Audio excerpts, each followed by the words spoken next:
For today's video, I'm going to teach you on how you can turn off antivirus on Windows 11.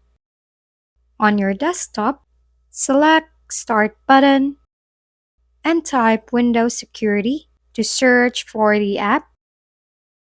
Select the Windows Security app from the search results. Go to Virus and Threat Protection. And under Virus and Threat Protection, Settings, select Manage Settings. Switch Real-Time Protection to Off. Note that scheduled scans will continue to run.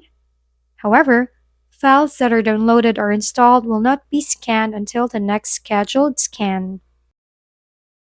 If this video was helpful, please like and subscribe. And if you have any questions, drop them below. We'll see you on our next video.